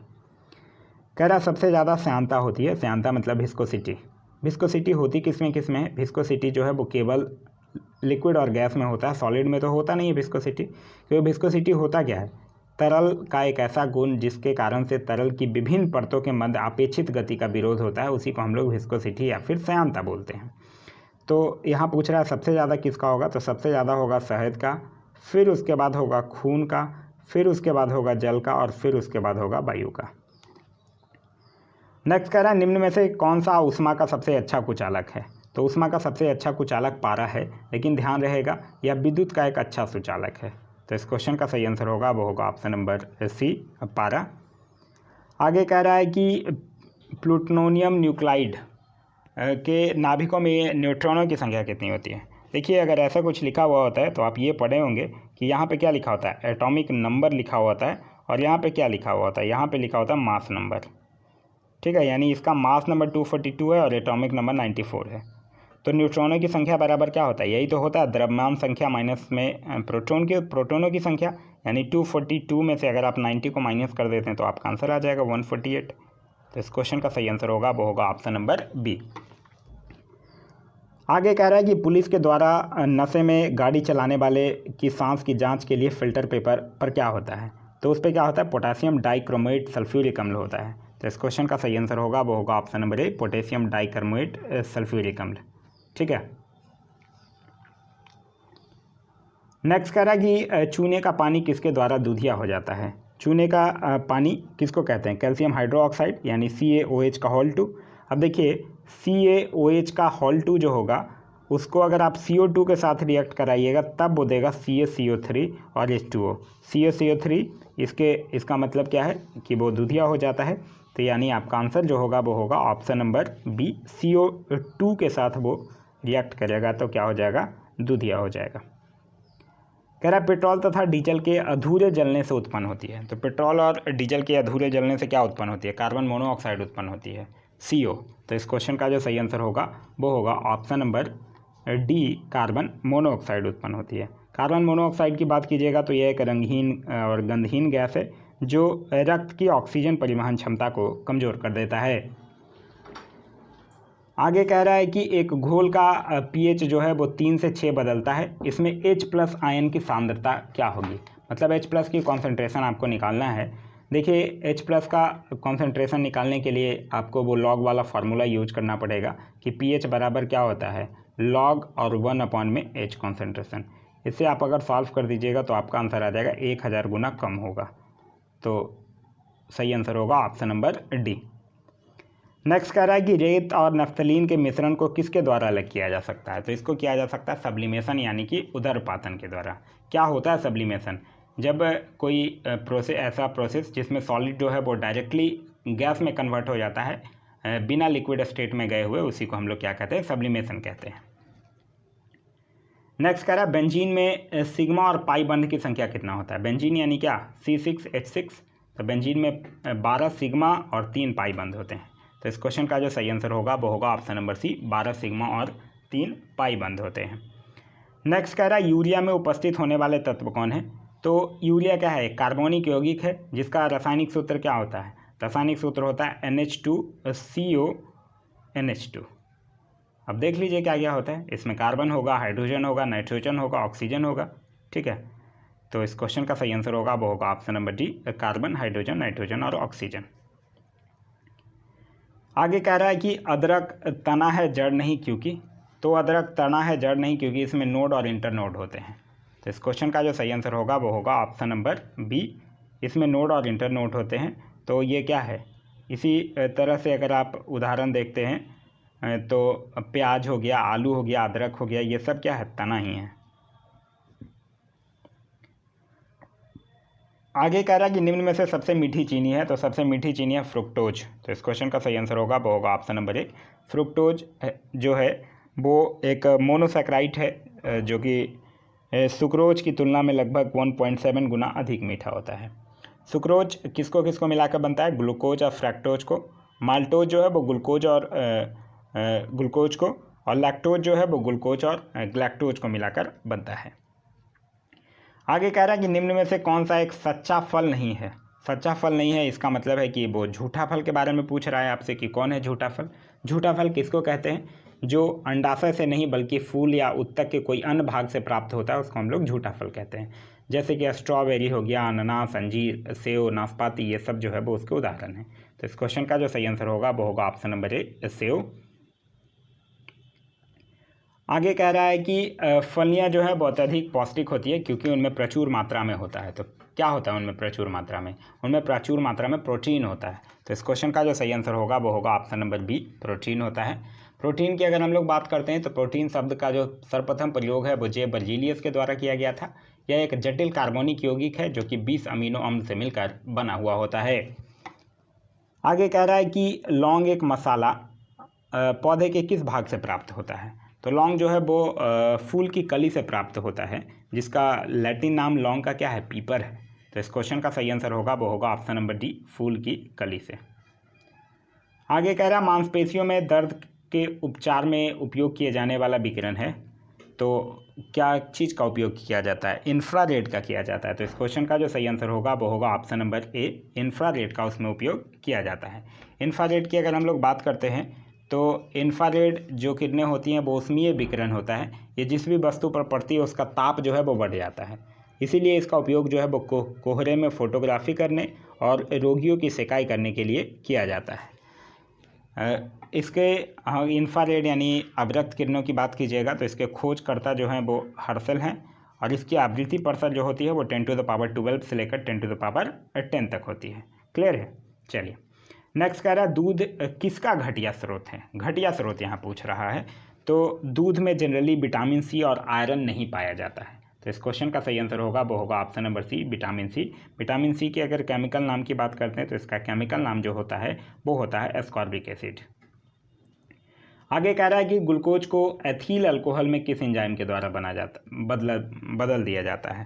तो ग्लूकोज को एथिल अल्कोहल में कौन बदल देगा? जाइमेज। तो इस क्वेश्चन का सही आंसर होगा वो होगा ऑप्शन नंबर सी, जाइमेज।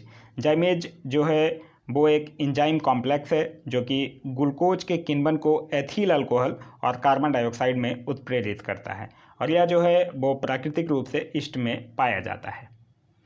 नेक्स्ट कह रहा है विटामिन जो रक्त के थक्के बनाने में प्रभावी होता है, उस विटामिन का नाम है विटामिन के। तो इस क्वेश्चन का सही आंसर होगा वो होगा ऑप्शन नंबर डी, विटामिन के। विटामिन के का जो केमिकल नाम होता है वो होता है फिलोक्लोबिनिन। समानता अगर हम लोग बात करें तो रक्त का थक्का जो है वो 2 से 5 मिनट में बन जाता है। इसी प्रक्रिया में अनिवार्य प्रोटीन जो है वो फाइब्रोजिनोनेन है, जिसका निर्माण विटामिन के की सहायता से लीवर में होता है। विटामिन के वसा में विलय और मानव शरीर में कई प्रोटीनों का संश्लेषण करने में भी सहायता करता है। आगे कह रहा है कि महिला सेक्स हार्मोन है, तो एस्ट्रोजन जो है हार्मोन जो है वो महिलाओं में पाए जाने वाला एक सेक्स हार्मोन है। तो इस क्वेश्चन का जो सही आंसर होगा वो होगा ऑप्शन नंबर ए, एस्ट्रोजन। अच्छा, अगर आपसे पूछ दे कि पुरुष का सेक्स हार्मोन कौन है, तो टेस्टोस्टेरोन जो है वो पुरुष का सेक्स हार्मोन है। आगे कह रहा है कि पार्किंसन बीमारी के उपचार के विकास के लिए किसको नोबेल पुरस्कार दिया गया है? तो वो दिया गया ऑर्बिट कॉल्सन को। ठीक है, इन्होंने 2000 में पार्किंसन बीमारी के उपचार के लिए जो डोपामाइन होता है उस डोपामाइन पे शोध किए थे, इसीलिए इनको नोबेल पुरस्कार दिया गया था। पार्किंसन रोग की अगर बात करते हैं तो पार्किंसन रोग जो है वो केंद्रीय तंत्रिका का एक विकार है जो कि डोपामाइन के स्तर में असंतुलन से पैदा होता है। वहीं अगर हम लोग बात करते हैं नोबेल पुरस्कार की, तो नोबेल पुरस्कार से याद रखिएगा नोबेल पुरस्कार की स्थापना जो है वो स्वीडन के वैज्ञानिक अल्फ्रेड बर्नहार्ड नोबेल के द्वारा 1901 में किया गया था, और सबसे कम उम्र में नोबेल पुरस्कार प्राप्त करने वाले पुरुष जो हैं वो लॉरेंस ब्रैग 25 वर्ष के, और सबसे कम उम्र में नोबेल पुरस्कार पाने वाली जो महिला हैं वो है मलाला यूसुफजाई 17 वर्ष की। आगे कह रहा है कि थायराइड ग्रंथि की खराबी निम्न में से किसके कमी के कारण होता है? तो थायराइड ग्रंथि की खराबी जो है वो आयोडीन के कमी के कारण होता है। तो इस क्वेश्चन का जो सही आंसर होगा वो होगा ऑप्शन नंबर सी, आयोडीन के कारण। आयोडीन की बात करते हैं तो आयोडीन एक पोषक तत्व है जिसके कमी से दिमाग और शरीर के विकास से जुड़ी कई बीमारियाँ होती हैं, जैसे कि घेंघा रोग हो जाता है किसी को मंदबुद्धि या बौनापन, ये सब जो है वो इसी के कारण होता है। आगे कह रहा है कर्बाहट के लिए मानव जीव का संवेदनशील क्षेत्र कौन है? तो पीछे का भाग जो है वो कर्बाहट के लिए संवेदनशील क्षेत्र है। आगे कह रहा है कि फिट इंडिया अभियान की पहली वर्षगांठ के अवसर पर फिटनेस की डोज आधा घंटा रोज मंत्र किसके द्वारा दिया गया था? तो यह जो है वो प्रधानमंत्री के द्वारा दिया गया है। तो इस क्वेश्चन का जो सही आंसर होगा वो होगा ऑप्शन नंबर ए, प्रधानमंत्री नरेंद्र मोदी के द्वारा। फिट इंडिया मूवमेंट की शुरुआत जो है वो 29 अगस्त 2019 को हुई थी, और फिट इंडिया मूवमेंट के जो ब्रांड एम्बेसडर हैं उनका नाम है कुलदीप हांडू। आगे कह रहा है राजमाता विजयराजे सिंधिया के 100वें जन्मदिवस पर प्रधानमंत्री नरेंद्र मोदी ने जारी किया था, तो 100 रुपये का सिक्का जारी किया था। तो इस क्वेश्चन का सही आंसर होगा वो होगा ऑप्शन नंबर सी, 100 रुपये का सिक्का जारी किया था। नेक्स्ट कह रहा है कि किस राज्य की लघु वृत्त चित्र ची लूपो ने दादा साहेब फाल्के पुरस्कार 2020 जीता है? तो ये अरुणाचल प्रदेश के एक फिल्म निर्माता हैं केजंग डी थोंगडोक, ठीक है, उन्हीं के द्वारा यह जीता गया। तो इस क्वेश्चन का सही आंसर होगा वो होगा option number D, Arunachal Pradesh. साथ ही साथ याद रखिएगा अभी 2021 में जो 2019 का 51वां ऑस्कर पुरस्कार दिया गया है वो दादा साहेब फाल्के पुरस्कार जो है, सॉरी ऑस्कर नहीं, दादा साहेब फाल्के पुरस्कार जो है वो रजनीकांत को दिया गया है। आगे कह रहा है कि किस निजी क्षेत्र के बैंक ने किसानों के लिए ई किसान धन ऐप चालू किया है, तो यह किया HDFC बैंक। तो इस क्वेश्चन का सही आंसर होगा वो होगा option number B, HDFC bank. HDFC यानी कि the housing development finance corporation limited, जिसकी स्थापना 1994 में, हेडक्वार्टर जो है वो मुंबई में, और इसके CEO का नाम है शशिधर जगदीशन। नेक्स्ट कह रहा है कि भारत ने किस शहर के अंतर्राष्ट्रीय हवाई अड्डे पर सबसे पहले कोविड-19 परीक्षण की शुरुआत की है, तो यह किया है दिल्ली के इंदिरा गांधी अंतर्राष्ट्रीय हवाई अड्डे पर। तो इस क्वेश्चन का सही आंसर तो होगा ऑप्शन नंबर बी। दिल्ली से एक चीज़ और याद रखिएगा, दिल्ली जो है वो सबसे पहले प्लाज्मा बैंक भी दिल्ली में खोला है। वहीं कोविड-19 की अगर हम लोग बात करते हैं तो कोविड-19 से इंपॉर्टेंट कुछ चीज़ें याद रखिएगा। कह रहा है कि कोविड-19 जो था वो WHO के द्वारा 11 मार्च 2020 को वैश्विक महामारी घोषित हुआ है। कोविड-19 जो है वो शरीर को प्रभावित करता है फेफड़ा को। भारत में कोरोना वायरस का पहला मामला जो है वो केरल में निकला था। देश में कोरोना वायरस के संक्रमण से पहली मौत जो हुई थी वो कर्नाटक में हुई थी। और कोरोना को महामारी घोषित करने वाला पहला राज्य है हरियाणा। लॉकडाउन करने वाला पहला राज्य है राजस्थान। आगे कह रहा है कि राफेल फाइटर एयरक्राफ्ट को किस वायुसेना स्टेशन पर औपचारिक रूप से भारतीय वायुसेना में सम्मिलित किया गया था, तो इसको किया गया अंबाला वायुसेना स्टेशन पे। तो इस क्वेश्चन का सही आंसर होगा वो होगा ऑप्शन नंबर सी। राफेल की अगर हम लोग बात करते हैं तो राफेल जो है वो भारत इसको फ्रांस से खरीदा है, और फ्रांस की एक कंपनी है डसॉल्ट एविएशन, उसी के द्वारा राफेल का निर्माण जो है वो किया जा रहा है। आगे कह रहा है भारतीय क्रिकेट कंट्रोल बोर्ड के द्वारा किसे सर्व भारतीय महिला चयन समिति का अध्यक्ष बनाया गया है, तो भारतीय महिला चयन समिति का अध्यक्ष बनाया गया है नीतू डेविड को। तो इस क्वेश्चन का सही आंसर होगा वो होगा option number B, Neetu David. यह पहले भी क्रिकेटर ही रही हैं और यह लेफ्ट आर्म स्पिनर गेंदबाज रही हैं। आगे कह रहा है महिला एकल US ओपन टेनिस टूर्नामेंट 2020 किसने जीता है, तो 2020 में महिला एकल का खिताब तो नाओमी ओसाका जो कि जापान की हैं, वो विक्टोरिया अंजरेका बेलारूस को हराकर जीती हैं। तो इस क्वेश्चन का तो सही आंसर होगा वो होगा ऑप्शन नंबर ए, नाओमी ओसाका। वहीं अगर US ओपन 2020 की बात करते हैं, जिसमें पुरुष एकल की अगर विजेता की बात करते हैं, तो पुरुष एकल के विजेता हैं डोमिनिक थिएम जो कि ऑस्ट्रिया से हैं। नेक्स्ट कह रहा है कि 4 अक्टूबर 2020 को आयोजित लंदन मैराथन में प्रथम स्थान पर रहने वाले एथलीट कौन हैं, तो उनका नाम क्या है, उनका नाम है सूरा किटाटा जो कि इथोपिया के हैं। तो इस क्वेश्चन का सही आंसर होगा वो होगा ऑप्शन नंबर बी। अच्छा, अगर पूछ दे कि महिला वर्ग में कौन जीती हैं, तो महिला वर्ग में जीती हैं बिग्रेड कोसुगोई जो कि केनिया की हैं। आगे कह रहा है कि 15 अगस्त 2020 को MS धोनी के साथ साथ किस भारतीय क्रिकेट खिलाड़ी ने अंतर्राष्ट्रीय क्रिकेट से संन्यास की घोषणा किया है, तो किसने किया है, सुरेश रैना ने किया है। और अभी फ़िलहाल MS धोनी और सुरेश रैना दोनों IPL में चेन्नई सुपर किंग्स की तरफ से खेल रहे हैं। कह रहा हाल ही में किसे नेशनल स्कूल ऑफ ड्रामा का अध्यक्ष नियुक्त किया गया, तो नेशनल स्कूल ऑफ ड्रामा का अध्यक्ष जो है वो परेश रावल को नियुक्त किया गया है। और नेशनल स्कूल ऑफ ड्रामा की स्थापना जो है वो 1959 में हुई है। नेक्स्ट कह रहा है रक्षा अनुसंधान एवं विकास संगठन के प्रमुख कौन हैं, रक्षा अनुसंधान एवं विकास संगठन यानी कि DRDO, defence research and development organisation, जिसके हेड कौन है, जी सतीश रेड्डी। तो इस क्वेश्चन का सही आंसर होगा वो होगा ऑप्शन नंबर बी। DRDO की स्थापना हुई है 1958 में, और इसका हेडक्वार्टर जो है वो नई दिल्ली में स्थित है। नेक्स्ट कह रहा है कि किस विषय के लिए डॉक्टर बूसरा अतिक और डॉक्टर रितेश अग्रवाल को शांति स्वरूप भटनागर पुरस्कार 2020 के लिए चुना गया है, तो इनको चिकित्सा विज्ञान में चुना गया है। तो इस क्वेश्चन का सही आंसर होगा वो होगा ऑप्शन नंबर सी, चिकित्सा विज्ञान। यह जो शांति स्वरूप भटनागर पुरस्कार है, यह पुरस्कार विज्ञान और प्रौद्योगिकी के क्षेत्र में उत्कृष्ट योगदान के लिए 1958 से दिया जा रहा है। आगे कह रहा है नोबेल शांति पुरस्कार 2020 के लिए किसे चुना गया है, तो नोबेल शांति पुरस्कार 2020 के लिए चुना गया विश्व खाद्य कार्यक्रम को। तो इस क्वेश्चन का सही आंसर होगा वो होगा ऑप्शन नंबर बी, विश्व खाद्य कार्यक्रम को। देखिए शांति पुरस्कार नोबेल पुरस्कार जो है वो 6 क्षेत्रों में दिया जाता है, भौतिकी, चिकित्सा, साहित्य, रसायन विज्ञान और शास्त्र और शांति। ठीक है, शांति के नोबेल से एक चीज़ और याद रखिएगा, international committee of red cross जो है वो उसे शांति का नोबेल पुरस्कार 3 बार दिया गया है, एक बार 1917 में, एक बार 1944 में और एक बार 1963 में। नेक्स्ट कह रहा है कि किस भारतीय फिल्म अभिनेता को टाइम मैगजीन ने 2020 के सबसे प्रभावशाली लोगों की सूची में रखा है? उनका नाम है आयुष्मान खुराना।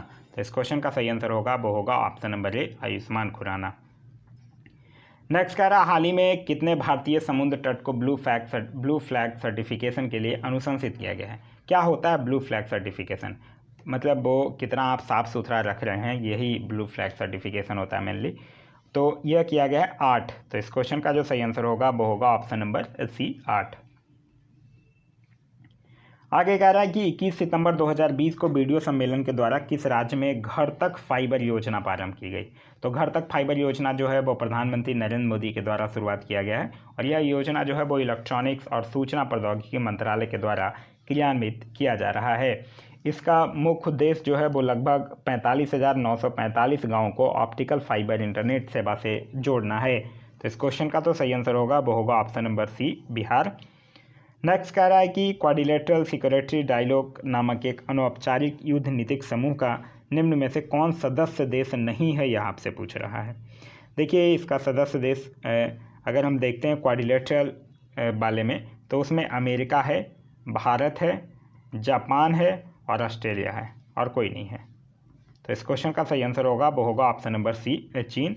चीन की राजधानी है बीजिंग। यहाँ के संसद को बोला जाता है पीपुल्स कांग्रेस।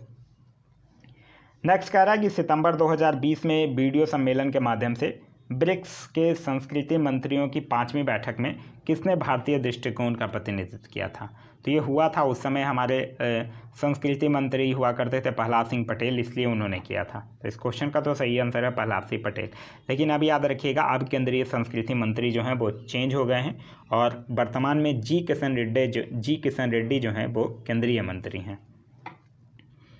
वहीं अगर हम लोग ब्रिक्स की बात करते हैं तो ब्रिक्स से तो आप लोग भली भांति परिचित होंगे कि ब्रिक्स जो है वो 5 देश ब्राज़ील, रूस, भारत, चीन और दक्षिण अफ्रीका का संगठन है, जिसकी स्थापना जो है वो 2009 में की गई थी। नेक्स्ट कह रहा है कि जून 2020 में 36वां एशियान शिखर सम्मेलन वर्चुअली कहाँ आयोजित किया जाएगा? देखिए 36वां एशियाई शिखर सम्मेलन वर्चुअली रूप से वियतनाम में आयोजित किया जाएगा। तो इस क्वेश्चन का तो सही आंसर होगा वो होगा option number D, Vietnam. Vietnam की राजधानी है हनोई। यहाँ के करेंसी को बोला जाता है डोंग और यहाँ के संसद को बोला जाता है नेशनल असेंबली। वहीं अगर हम लोग आसियान की बात करते हैं तो आसियान जो है वो दक्षिण पूर्वी एशियाई देशों का एक संगठन है, जिसकी स्थापना 1967 में किया गया था। 10 आसियान देश हैं। कौन कौन? Myanmar, Thailand, Cambodia, Vietnam, Laos, हुनेई, इंडोनेशिया, मलेशिया, फिलीपींस, सिंगापुर। आगे कह रहा है कि निम्न में से कौन सा ह्यूमन कैपिटल इंडेक्स 2020 में प्रथम स्थान पर रहा है? देखिए ह्यूमन कैपिटल इंडेक्स यानी मानव पूंजी सूचकांक, उसमें प्रथम स्थान पर रहा है 2020 में सिंगापुर और भारत का जो स्थान है वो है 116। तो इस क्वेश्चन का सही आंसर होगा वो होगा option number C, Singapore. Next कह रहा है कि हाल ही में संयुक्त राज्य अमेरिका में ऑपरेशन मागा MAGA किससे संबंधित है? MAGA का फुल फॉर्म होता है make America great again, make America great again. और यह किससे संबंधित है? यह जो है वो डोनाल्ड ट्रंप के पूर्व निर्वाचन अभियान से संबंधित था। तो इस क्वेश्चन का सही आंसर होगा वो होगा option number B, Donald Trump के पूर्व निर्वाचन अभियान से संबंधित था। नेक्स्ट कह रहा है कि किस अरब देश ने पहला नाभिकीय ऊर्जा संयंत्र प्रारंभ किया है? तो यह किया है संयुक्त अरब अमीरात ने। तो इस क्वेश्चन का सही आंसर होगा वो होगा option number C, UAE। UAE की राजधानी है अबू धाबी। यहीं बराक परमाणु संयंत्र की पहली इकाई की स्थापना 2020 में किया गया है और इसकी क्षमता जो है वो 5.6 गीगावाट है। आगे कह रहा है कि अक्टूबर 2020 से जून 2021 तक के लिए किस देश को अंतर्राष्ट्रीय श्रम संगठन यानी कि ILO के संचालक मॉडल गवर्निंग बॉडी का अध्यक्ष बनाया गया? तो यह बनाया गया भारत को। तो इस क्वेश्चन का सही आंसर होगा वो होगा ऑप्शन नंबर डी, भारत को। वहीं अंतर्राष्ट्रीय श्रम संगठन यानी इंटरनेशनल लेबर ऑर्गेनाइजेशन की बात करते हैं तो इसकी स्थापना 1919 में और हेडक्वार्टर जो है वो जेनेवा में स्थित है। नेक्स्ट कह रहा है सितंबर 2020 में प्रारंभ किए गए ऑपरेशन मेरी सहेली का उद्देश्य क्या है? तो ऑपरेशन मेरी सहेली का उद्देश्य क्या था? रेल में महिला यात्रियों को सुरक्षा को बढ़ावा देना। तो इस क्वेश्चन का जो सही आंसर होगा वो होगा ऑप्शन नंबर बी, रेल में महिला यात्रियों की सुरक्षा को बढ़ावा देना। वहीं एक चीज़ याद रखिएगा, वर्तमान में जो रेलवे बोर्ड के चेयरमैन या फिर आप उनको CEO कह लीजिए, उनका नाम है सुनीत शर्मा।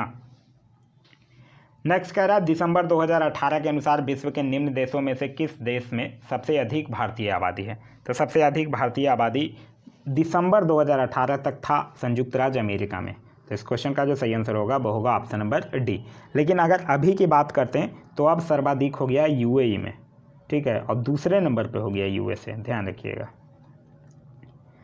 नेक्स्ट कह रहा है कि हाल ही में संसद की नई इमारत के निर्माण की बोली किसने जीत लिया है। तो टाटा प्रोजेक्ट्स लिमिटेड ने जीता है। तो इस क्वेश्चन का जो सही आंसर होगा वो होगा ऑप्शन नंबर सी, और कितने में, 861.9 करोड़ में, ठीक है। ये जो सेंट्रल विस्टा पूर्ण विकास परियोजना है, इसके तहत संसद भवन की त्रिकोणीय इमारत, एक साझा केंद्रीय सचिवालय और राष्ट्रपति भवन से इंडिया गेट तक 3 किलोमीटर लंबे राजपथ का पूर्ण विकास की परिकल्पना जो है वो की गई है। आगे कह रहा है वर्तमान में राष्ट्रीय महिला आयोग की प्रमुख कौन है। तो वर्तमान में राष्ट्रीय महिला आयोग की प्रमुख हैं रेखा शर्मा। इनको 2018 में नियुक्त किया गया है और फिर इनको 2021 में इनका जो टेन्योर है वो 3 वर्षों के लिए बढ़ा दिया गया है इनका कार्यकाल। नेक्स्ट कह रहा है व्यवसाय करने की सरलता पर 2020 की रिपोर्ट के अनुसार भारत ने अपने क्रम में सुधार किया है। व्यवसाय करने की व्यवस्था यानी ईज ऑफ डूइंग बिजनेस की बात कर रहा है ये। Ease of doing business ranking की अगर बात करते हैं तो पहले भारत का रैंक था 77 और फिर हो गया 63। तो इस क्वेश्चन का जो सही आंसर होगा वो होगा ऑप्शन नंबर डी, विगत वर्ष में 77 के जगह 63। तो ये ऑप्शन नंबर ए में है। तो इस क्वेश्चन का सही आंसर होगा ऑप्शन नंबर ए। आगे कह रहा है भारत में केंद्रीय बजट में संस्थागत कृषि साख का प्रवाह करने के लिए वर्ष 2020-21 के लिए क्या साख लक्ष्य रखा गया कृषि का, ठीक है। यहाँ 2020-21 के लिए पूछ रहा है, तब आपका आंसर 15 लाख करोड़ है। लेकिन अब आ गया है बजट 21-22, अगर 21-22 के लिए आपसे अगर पूछ ले तब वो 16.5 लाख करोड़ हो गया है। नेक्स्ट कह रहा है पीएम कुसुम योजना का संबंध है। तो पीएम कुसुम योजना के संबंध की अगर बात करते हैं तो कुसुम का फुल फॉर्म क्या होता है। पीएम कुसुम का फुल फॉर्म होता है प्रधानमंत्री किसान ऊर्जा सुरक्षा एवं उत्थान महाअभियान।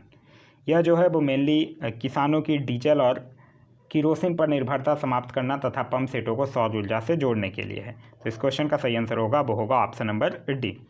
इसी के तहत 2022 तक 30.8 गीगावाट सौर ऊर्जा प्राप्त करने का लक्ष्य रखा गया है और इस योजना के कुल 34,000 करोड़ की आर्थिक सहायता जो है वो केंद्र सरकार के द्वारा किया जाएगा। और हाल ही में इस योजना के तहत एक राजस्थान के जयपुर में भारत का पहला कृषि आधारित सौर ऊर्जा संयंत्र जो है वो स्थापित किया गया है। नेक्स्ट कह रहा है कि निम्नलिखित में से भारत का व्यापारिक बैंक विश्व के शीर्ष 100 बैंकों में शामिल है। यह बात कर रहा है स्टेट बैंक ऑफ इंडिया की। तो इस क्वेश्चन का जो सही आंसर होगा वो होगा option number B, State Bank of India. इसका राष्ट्रीयकरण जो है वो 1955 में किया गया है। इसका मुख्यालय जो है वो मुंबई में स्थित है और वर्तमान में इसके अध्यक्ष हैं दिनेश कुमार खारा। नेक्स्ट कह रहा है भारत सरकार ने 2020-21 के बजट में एक नई योजना निर्विक घोषित किया है। अर्थव्यवस्था का निम्न में से कौन सा क्षेत्र जो है वो इस योजना से लाभान्वित होगा। निर्विक का फुल फॉर्म होता है निर्यात ऋण विकास योजना। तो यह निर्यात क्षेत्र होगा। तो इस क्वेश्चन का सही आंसर होगा वो होगा ऑप्शन नंबर डी। नेक्स्ट कह रहा है इजराइल से शांति समझौता करने वाला पहला अरब देश कौन था, यह पूछ रहा है। देखिए इजराइल से जो अगर तीसरा अरब देश की बात करते हैं, यहाँ पूछ रहा आपसे पहला, अभी रिसेंटली हुआ है तीसरा। सबसे पहला हुआ था 1979 में मिस्र, और फिर उसके बाद 1994 में हुआ जॉर्डन, और फिर अब हो गया कौन, अब हो गया यूएई।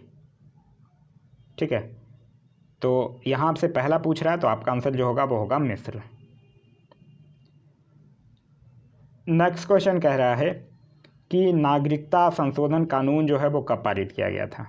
तो नागरिकता संशोधन कानून की अगर हम लोग बात करते हैं तो नागरिकता संशोधन कानून जो है वो 11 दिसंबर 2019 को पारित किया गया था, और इस कानून में बांग्लादेश, अफगानिस्तान, पाकिस्तान ये सब के 6 अल्पसंख्यक समुदाय को भारतीय नागरिकता देने का प्रस्ताव किया गया था। तो इस क्वेश्चन का सही आंसर होगा वो होगा ऑप्शन नंबर बी, 11 दिसंबर 2019।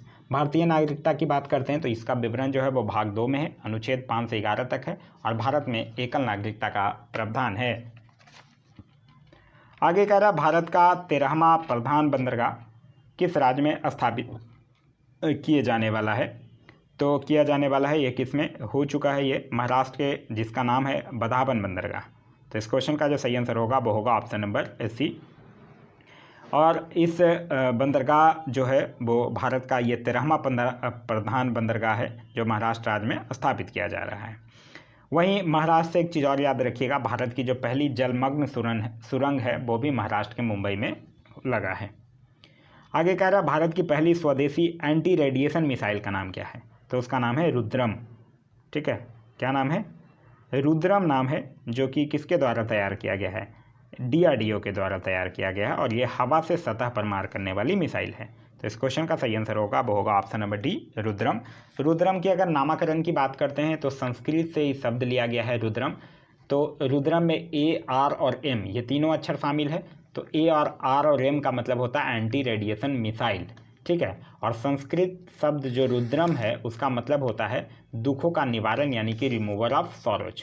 रुद्रम को भारतीय वायुसेना के suppression of enemy air defence क्षमता को बढ़ाने के लिए विकसित किया गया है। तो यह था हमारा आज का वीडियो आप लोगों को कैसा लगा कमेंट करके ज़रूर बताइएगा। इस वीडियो को देखने से पहले मैं आप लोगों को बताया है कि इसमें ईयर वाइज क्वेश्चंस इंक्लूड किए गए हैं। एक और घटना चक्र के बुक से भी आप लोगों को BPSC के सारे क्वेश्चंस दे दिए गए हैं, उसमें आप जाकर देखिए, उसमें सब्जेक्ट वाइज भी आप लोगों को अवेलेबल है। तो वो भी देखिए, ये भी देखिए, आप लोगों के लिए काफ़ी इंपॉर्टेंट साबित होगा आगामी BPSC एग्ज़ाम के लिए, और साथ ही साथ बिहार दरोगा के एग्ज़ाम के लिए भी ये काफ़ी इंपॉर्टेंट साबित होगा। तो वीडियो पसंद आया तो अपने दोस्तों के साथ शेयर करना ना भूलें। अभी तक आप इस चैनल पर नए हैं या चैनल को सब्सक्राइब नहीं किया हैं तो चैनल को सब्सक्राइब कर लीजिए और साथ ही साथ बेल आइकन दबा लीजिए ताकि हमारे सारे वीडियो के नोटिफिकेशन जो है आपको मिलते रहें। Thanks for watching.